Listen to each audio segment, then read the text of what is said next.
Garmin nuvi 2457, not the 97. I figured I would revisit this because the 2497 is unobtainium. You can't find it anywhere, but you can find this one, which is the model right below it.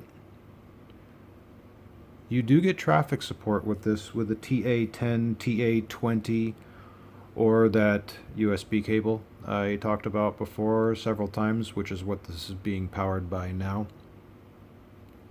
It's crazy that you can actually hook up a BC30 to this if for a backup camera.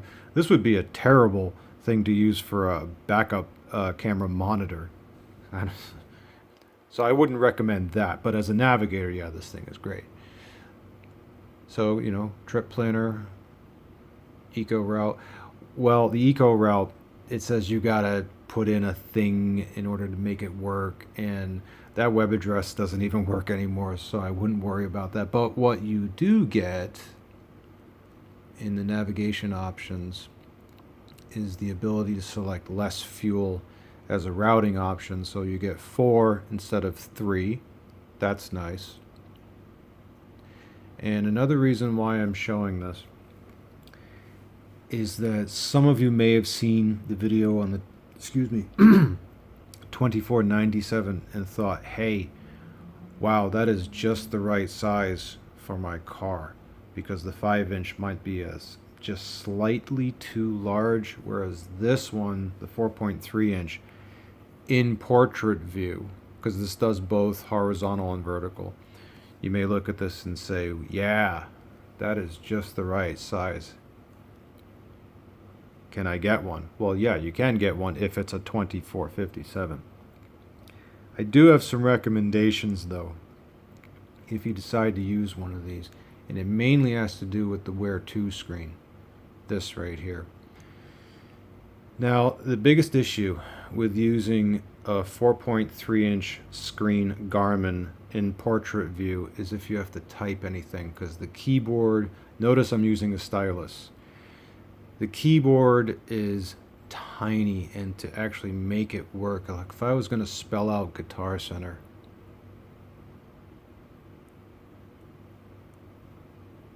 oh, yep, see, I already made a mistake. It's tough. It really is tough to hit those keys. So I would suggest getting a stylus of some kind. Then you can go ahead and type things properly on this, like that. And I believe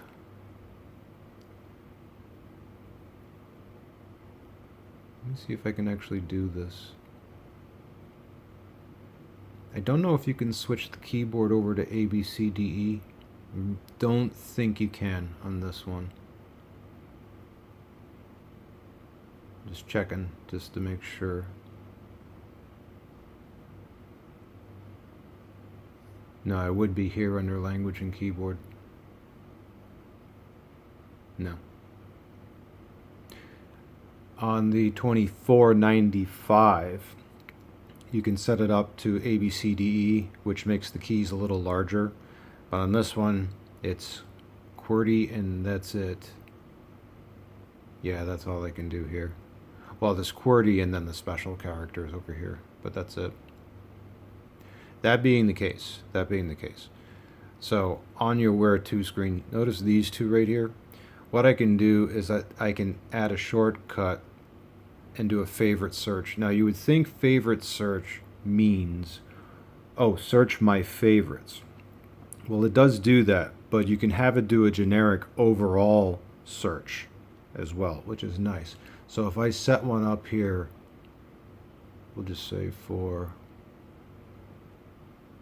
Walmart, okay, and just hit search. Now I've got a Walmart. Whenever I want to find a Walmart, tap.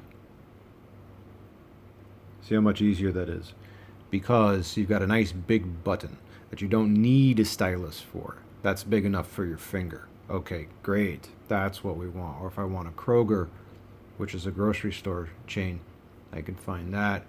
or Racetrack, that's a gas station store chain. There we go. And I believe, let me do the Walmart search again. Now whenever you see one with a little triple dot, I can do that and see it tells me the whole name. So that's actually a filler station. And there's an icon for it too, which is different from the... Looks almost the same as the shopping icon, but that's the gas station icon. That is the store icon. But if I pick one here with some distance to it... Oh, see, I'm glad I did that. That is not a Walmart department store. It's a neighborhood market. We'll try this one. Do the I. Yep. Go. And away we go, which is nice. Also, from this hamburger menu here, I can configure this to show up ahead, or traffic conditions, or the trip data, which gives this information. These fields are configurable to a bunch of different stuff.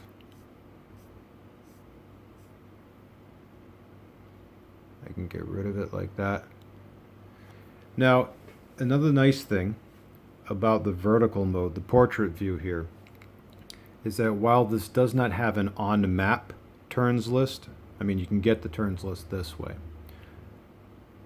The nice part about using it this way is that you really don't need an on-map turns list since you have so much vertical view, which is nice. So that works out quite nicely. The rest of the functions are the same. So if I tap this one, I can see next turn information. No problem. This one, as I showed a moment ago, this will give you all your turns. No problem. Also, while we're here, I can tap this, view the map. There, it shows the whole trip. I'll show that again. If I want to see a whole view of the journey, tap, tap, tap. I might be able to do that directly from the map as well. Tap. Okay, not the whole journey, but what I can do is I can tap the map, and then this will bring it up to a north up view. Do it that way. But if I want to see the entire journey, that's one. Oops, sorry. There we go. Oh, I'm sorry. 1, 2, 3. Forgot what I was doing for a second there. There we go. Now I got the whole journey. Easy enough. So if you really like the 4.3 and you like the portrait view and you want a 2497 but you can't find one, which I can understand, very tough to find, consider the 2457. It's not bad. I do like it.